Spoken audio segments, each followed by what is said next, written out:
भारतीय राज व्यवस्था। राज व्यवस्था समझ ही रहे हो, उसको हमने नाम दे दिया डेमोक्रेसी। राज करने की जो व्यवस्था है, राज करने की व्यवस्था की नौबत ही क्यों आ गई? भारत गुलाम था, बाद में पता लगा, तो आज़ादी की मांग हुई। आज़ादी की मांग हुई तो हम अपने घर को संभालेंगे तो राज व्यवस्था तो करनी पड़ेगी। राज व्यवस्था करेंगे कैसे? उसके लिए कुछ रूल बनाना पड़ेगा। रूल बना के रखेंगे कहाँ, देंगे किसको? कोई नहीं, एक बुक बना लेते हैं, संविधान, एकदम बराबर का, इक्वल, जिसको बोलते हैं ना इज इक्वल टू का साइन देख लो, दोनों डैश बराबर है। उसी तरीके से संविधान है, एक ऐसा नियम हो जो बराबर ही हो, सबके ऊपर बराबरी से लागू हो, बात संविधान तक पहुंच जाएगी।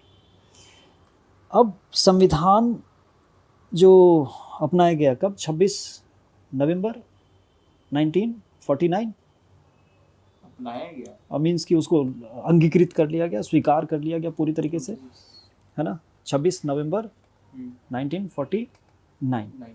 तो यहाँ तक का सफ़र क्या आसान था? एक ही झटके में तो काम नहीं हो गया होगा। बरगद का पेड़ अचानक से तो नहीं बढ़ गया, काफ़ी समय गुजरा होगा। तो उस समय तक कैसे पहुँचा है वो देखेंगे। संवैधानिक विकास हुआ तो कैसे हुआ, कॉन्स्टिट्यूशनल डेवलपमेंट कैसे हुआ। थोड़ा सा इंट्रो है। ब्रिटिश ईस्ट इंडिया कंपनी, अंग्रेज ब्रिटेन, वो ब्रिटेन से एक कंपनी बनी थी ईस्ट इंडिया कंपनी, जिसका काम था इधर आकर के व्यापार करना। उसको नाम दे दिया, इंडिया में राज कर रहा है तो टोकन लगा दिया, symbol, east India company, British का था। प्लासी की लड़ाई से बात होती है शुरू 1757 में। प्लासी की लड़ाई नोट कर लो, 1757 प्लासी की लड़ाई। और दूसरा फिर युद्ध होता है बक्सर, वही आरा बक्सर पटना के पास, 1764। 57 प्लासी और बक्सर युद्ध 1764, ये डिसाइसिव रहा। अंग्रेज जीत गए, भारत पर सीधे सीधे अंग्रेजों का अब राज हो गया। डिसाइसिव रहा बक्सर का। भारत की सत्ता पर अपनी पकड़ बनाए रखने के लिए और शासन व्यवस्था को सुचारू रूप से चलाने के लिए अंग्रेजों ने समय समय पर कुछ कानून यानी एक्ट, एक्ट का मतलब ये होता है you people are required to act according to the law being led by us, वो उस पर आप एक्ट करेंगे, कानून बन गया। वजह वही है कि अब एक बार मुट्ठी में आई है तो बात पकड़ के बनाएंगे ना। सस्टेनेंस बहुत ज़रूरी है। किसी ने कहा था कि सफलता पाना शायद आसान हो बट उसको बनाए रखना बड़ा मुश्किल होता है। तो जीत तो गए ये 1764 बक्सर का युद्ध, उसके पहले प्लासी का युद्ध, लेकिन अब उसको बनाए रखने के लिए बनाना पड़ा एक्ट, कानून।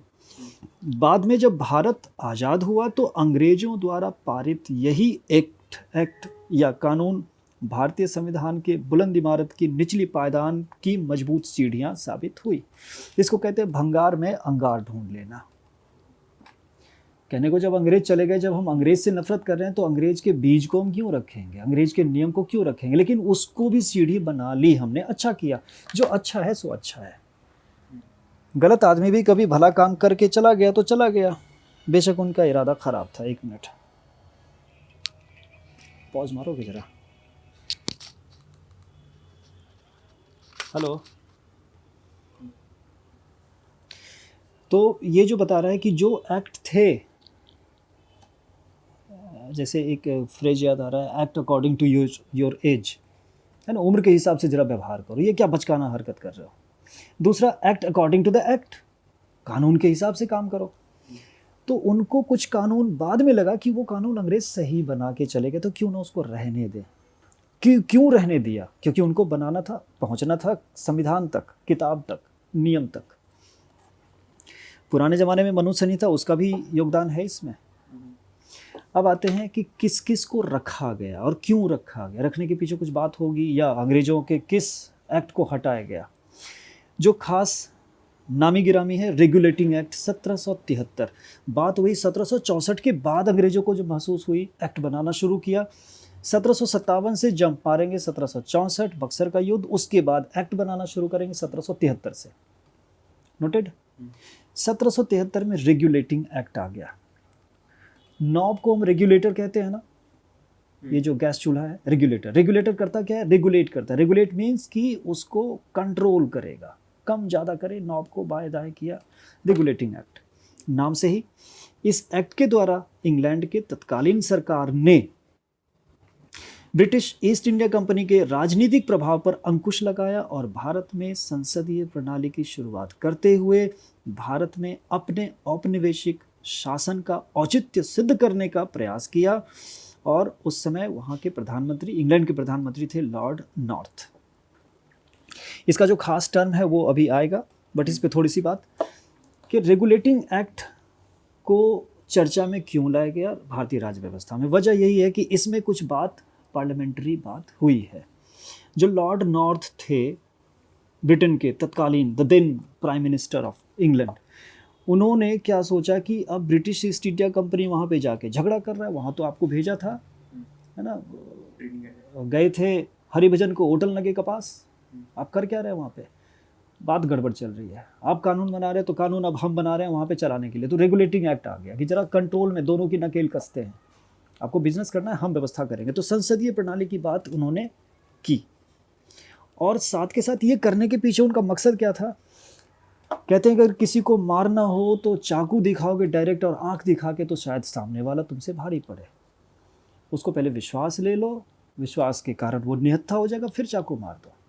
ये भी एक तरीका होता है मारने का, और यही कर रहा है रेगुलेटिंग एक्ट, कि उनको ये भी सिद्ध करना था कि हम अच्छे पर्पस के लिए ही आपके ऊपर राज करना चाहते हैं, आपकी भलाई के लिए।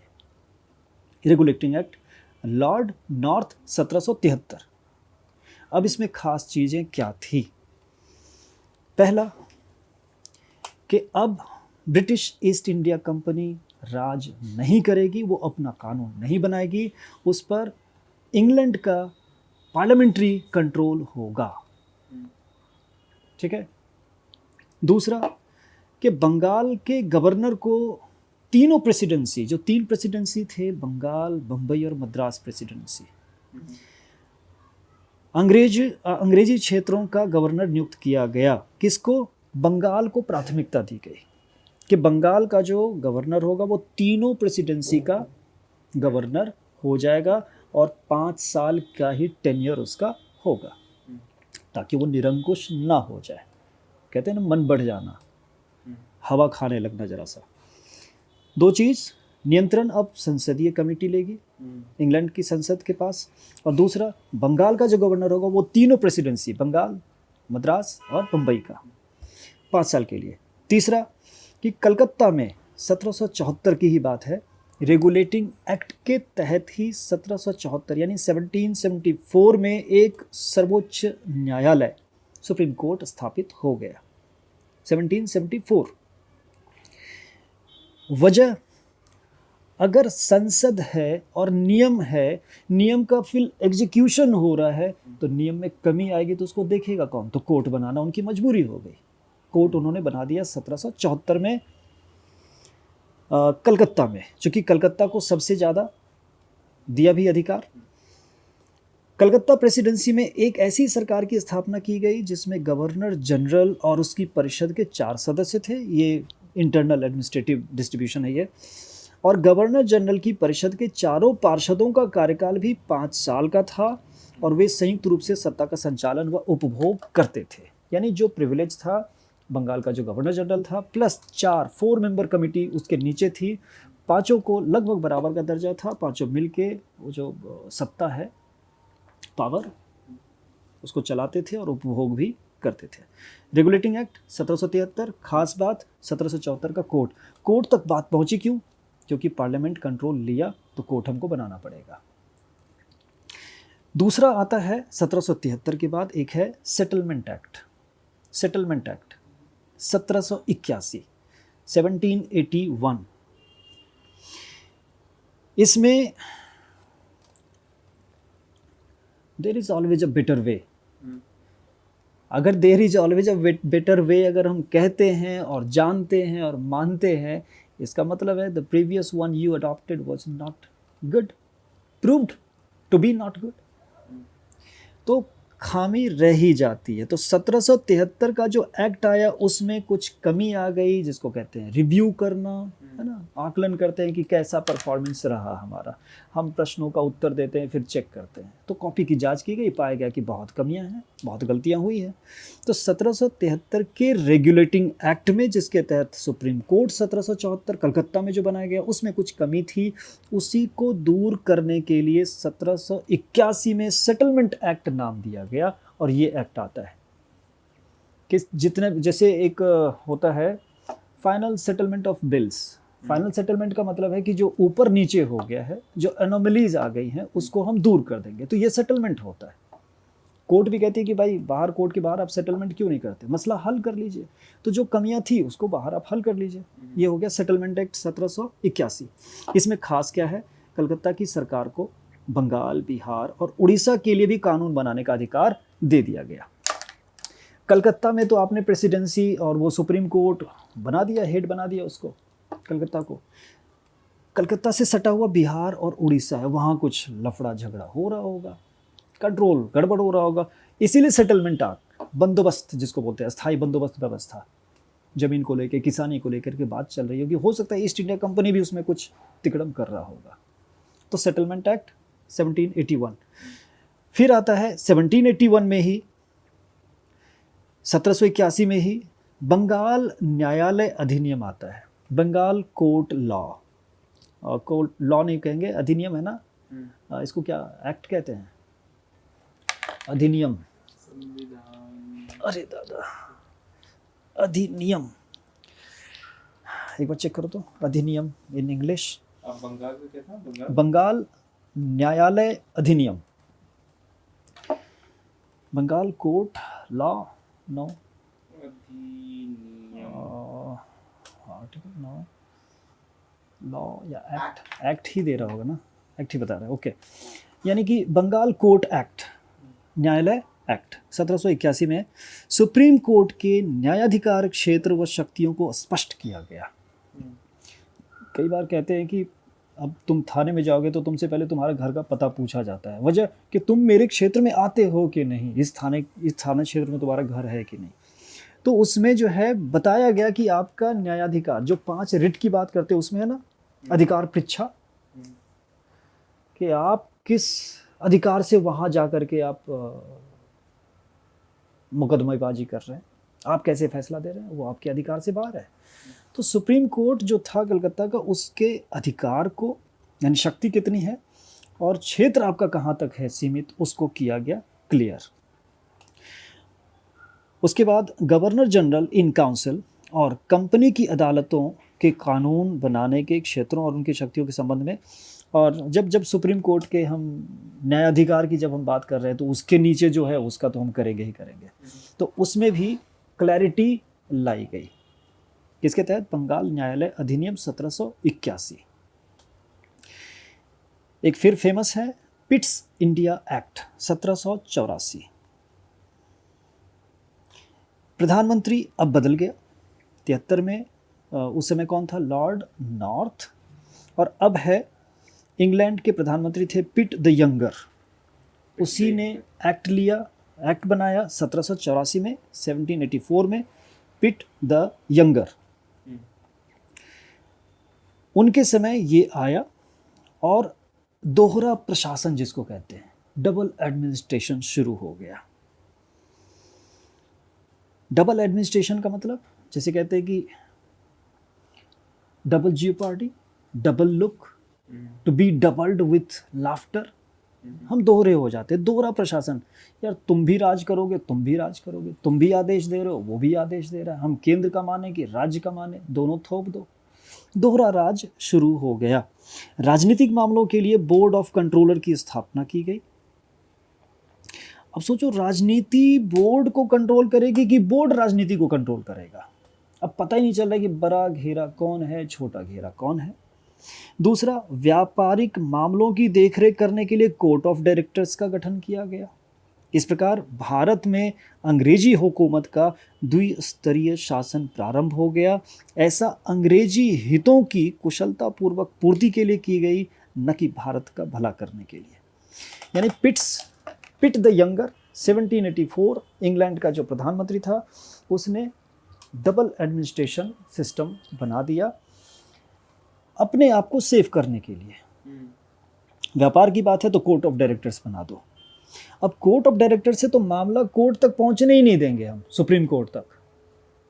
हम यहीं पे कोर्ट ऑफ डायरेक्टर्स ने निपटा दिया, इसको कहते हैं इंटरनल कोर्ट, यही निपटा देगा। तो अब किसी को अगर कोई ग्रीवांस है तो वो कोर्ट तक पहुंचेगा तो कहेगा कि भाई उसका तो फैसला आ गया कोर्ट ऑफ डायरेक्टर्स का, तो हम इसमें कुछ नहीं कर सकते, हमारे अधिकार की सीमा क्षेत्र में वो नहीं आता है। ये गड़बड़ ही हुआ मामला। फिर आता है 1793 में, प्रधानमंत्री बदल गया होगा, चार्टर्ड एक्ट।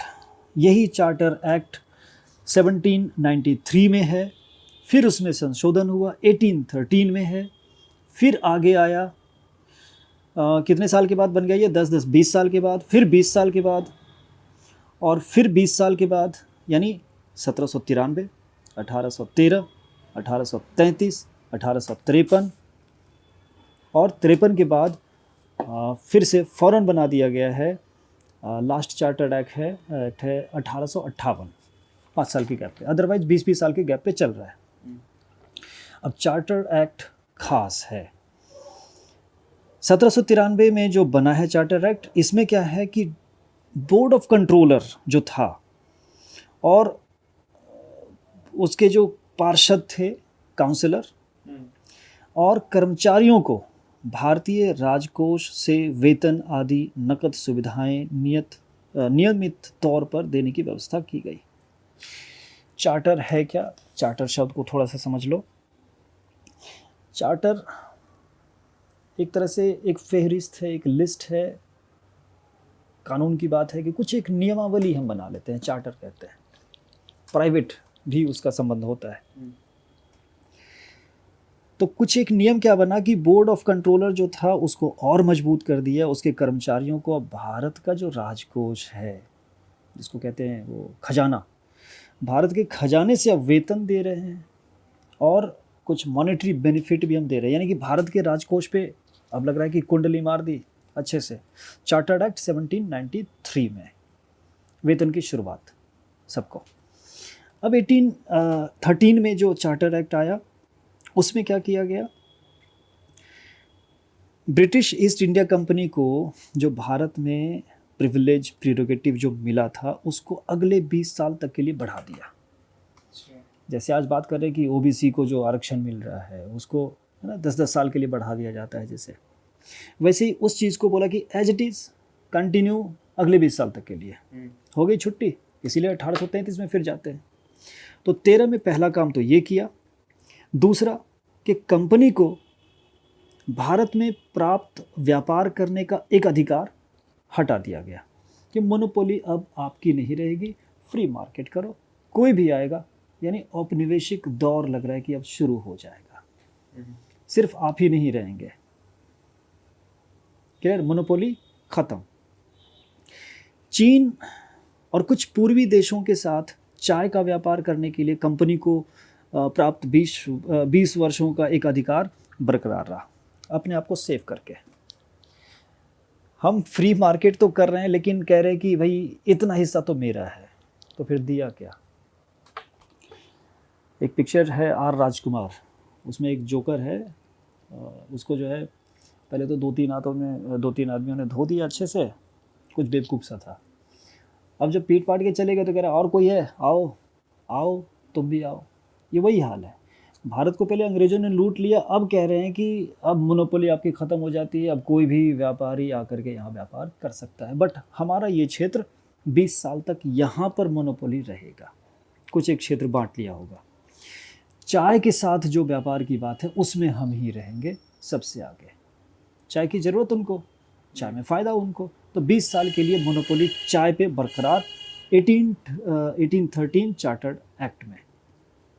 अगला कि इंग्लैंड में प्रायः सभी व्यापारियों के लिए कुछ बंदिशों सीमाओं के साथ व्यापार करने के लिए भारत का द्वार खोल दिया गया, सभी के लिए। अब सिर्फ ईस्ट इंडिया कंपनी, वही जो भी बात बताया ना, और कोई है, आओ तुम भी आओ, तुम भी आओ, तुम भी पीटो, तो सारी कंपनियों को छूट दे दी गई। सिर्फ ईस्ट इंडिया कंपनी वहाँ जाके नहीं कमाएगा, सब करेंगे मौजा ही मौजा। अगला कि भारत में कंपनी के खर्चे से एक चर्च भी बनवाया गया और ईसाई धर्म प्रचारकों को भारत में धर्म प्रचार करने के लिए सुविधाएं दी जानी शुरू हो गई। इसको कहते हैं मिशनरी। मिशनरी काम भी शुरू हो गया। लो, पहले तो फिजिकली हम घुस रहे हैं, उसके बाद मेंटली भी घुसेंगे, अंदर से घुसेंगे, जैसे कि बैक्टीरिया घुस रहा है, वायरस घुस रहा है अंदर। अब धर्म के रास्ते भी प्रवेश पाने के लिए मिशनरीज की स्थापना शुरू हो गई। 1813 चार्टर्ड एक्ट। इसमें खास बात, चाय पे मोनोपोली और बाकी बिजनेस में मोनोपोली हटा दिया गया। चाय पे मोनोपोली रखा गया अगले 20 साल तक। चर्च बनवाया गया, मिशनरीज को भेजा गया काम करने के लिए। नेक्स्ट है 1833 का चार्टर्ड एक्ट, इसको लास्ट करेंगे। 33 में कुछ एक बात आती है खास। जब मिशनरीज आए ना 13 में, और 20 साल के बाद फिर जब 33 में रिव्यू होता है और एक्ट फिर से बनता है, तो मिशनरीज आएंगे तो क्या सिर्फ घंटी तो नहीं हिलाएंगे, वो कुछ काम करते हैं। और मिशनरीज का उद्देश्य आज भी वही है, एक तरह से क्रिश्चियनाइजेशन की बात चलती है। हम कुछ प्रलोभन देते हैं, कुछ सुविधा देते हैं, नौकरी है, पैसा है, रोजगार है, अच्छी शिक्षा है, इसके चक्कर में लोग जुड़ते भी हैं उससे। तो वो जब आएंगे तो कुछ अच्छा करने, अच्छा अनजाने में हो जाता है। हर एक शुभ में अशुभ और हर एक अशुभ में शुभ छिपा हुआ होता है। ब्लेसिंग इन डिस्गाइज 1833 के बारे में देख रहे हैं अब। Chartered act. भारत में कानूनों का वर्गीकरण किया गया और इस कार्य को दक्षता पूर्वक संपन्न करने के लिए लॉर्ड मैकाले की अध्यक्षता में एक विधि आयोग यानी लॉ कमीशन बनाया गया। पहला पॉइंट नोट करो, 1833 में law commission, Lord Macaulay, Macaulay law commission. दूसरा, कंपनी का व्यापारिक अधिकार पूरी तरीके से ख़त्म हो गया। जो पीछे जो बढ़ाया था 20 साल पहले, तो छोड़ दिया ना 13 में कि मोनोपोली आपकी ख़त्म है, बाकी भी कंपनियां जाएंगी। और चाय पर जो 20 साल का रखा था वो भी अब पूरी तरीके से ख़त्म कर दिया। कंपनी कमज़ोर, ईस्ट इंडिया कंपनी। थर्ड, कि कंपनी का काम अब मात्र ब्रिटिश सरकार के प्रतिनिधि के तौर पर भारत का शासन करना रह गया था। अब सिर्फ रिप्रेजेंटेटिव टू वो क्या बोलते हैं, राजा। अगला, बंगाल के गवर्नर पद को शक्तिशाली बना दिया गया और ज़्यादा। और अब जो बंगाल का जो गवर्नर था, जो 3 प्रेसिडेंसी का जो था, अब उसको पूरे भारत का ही बना दिया गया, गवर्नर जनरल। ये एक इम्पॉर्टेंट बात है कि 1833 में ही बंगाल का जो गवर्नर, पहले तो तीनों प्रेसिडेंसी में अलग अलग थे, बंगाल, मद्रास और बम्बई में, अब बंगाल को बना दिया हेड ओवर किस पे, बम्बे एंड मद्रास आल्सो। अब किसके ऊपर और बढ़ा दिया गया, उसमें नाम भी जोड़ दिया गया, गवर्नर जनरल 1833 में, और पूरे भारत का गवर्नर जनरल हो गया। फिर है इसी चक्कर में लॉर्ड विलियम बेंटिक, पहला गवर्नर जनरल ऑफ इंडिया। अब बंगाल प्रेसिडेंसी की बात ही नहीं है, अब गवर्नर जनरल हो गया विलियम बेंटिक, सबसे पहला। नेक्स्ट, कि भारत में शिशु बालिका की हत्या पर प्रतिबंध। बेंटिक का संबंध बेटी से था। वो जो है थोड़ा सा इमोशनल कार्ड जिसको कहते हैं खेलना, कि जो भ्रूण हत्या, लड़कियों को जो मारा जा रहा है उस समय में भी, तो उसको रोक लगा दिया, दिल जीतने की कोशिश की। और इसके पहले जो 1829 में धारा 17 के द्वारा विधवाओं के सती होने को अवैध भी घोषित कर दिया गया था, इसका भी इसने बड़ा समर्थन किया। 1829 में विधवा को जला करके जो सती कराया जाता था उसको 1829 में लॉर्ड विलियम बेंटिक, 2 काम लड़कियों के लिए, भ्रूण हत्या और 1829 में सती प्रथा। नेक्स्ट है मैकाले की अनुशंसा पर, यानी अनुशंसा मीन्स रिकमेंडेशन पर, भारत में अंग्रेजी को शिक्षा का माध्यम बनाया गया और कलकत्ता मेडिकल कॉलेज की 1835 में स्थापना करके भारत में उच्च शिक्षा को बढ़ावा दिया गया। पढ़ाई पे ध्यान, शिक्षा का माध्यम चुनना एक बड़ा मसला ख़राब था, झगड़ा होता रहता था। अंग्रेजी रखो, कुछ लोग कहते थे कि हिंदी रखो। अब बात निकली कि भाई यहाँ से यहाँ तक प्राइमरीली जो है हम अंग्रेजी का बीज बो देंगे, उसके बाद तो लोग अंग्रेजी का चाव करेंगे। हिंदी दिवस ऐसे ही नहीं बनाया गया, हिंदी मर रही होगी तभी हिंदी दिवस की शुरुआत होती है। तो शिक्षा का माध्यम अंग्रेजी को बनाया गया और इसके साथ साथ 1835 में एक खास काम हुआ है, हायर एजुकेशन को बढ़ावा देने के लिए कलकत्ता मेडिकल कॉलेज, यानी कलकत्ता तो हब रहा ही शुरू से। नेक्स्ट, भारतीय प्रेस पर से नियंत्रण हटाकर अंग्रेजी सरकार ने भारतीय प्रेस का मुक्तिदाता बनने की भी कोशिश की। मुक्तिदाता बन करके फिर बाद में जो है वो प्रेस एक्ट भी लगाते हैं, बंद भी करते हैं, वर्नाकुलर प्रेस एक्ट, छूट दे करके लगता है कि spared the rod and spoiled the child हो गया। तो इसी में 1833 में ही थोड़ा उदारता दिखाना इनकी मजबूरी रही, कंट्रोल को और लंबा खींचने के लिए। तो प्रेस को भी फ्री किया। इस तरह भारत में अंग्रेजी शासन की स्वीकार्यता को बढ़ावा देने की काफ़ी कोशिश की गई। फिर एक नरबली प्रथा पर भी प्रतिबंध लगाया गया, नरबली भी दी जाती थी, ह्यूमन सेक्रीफाइस जिसको कह रहे हैं,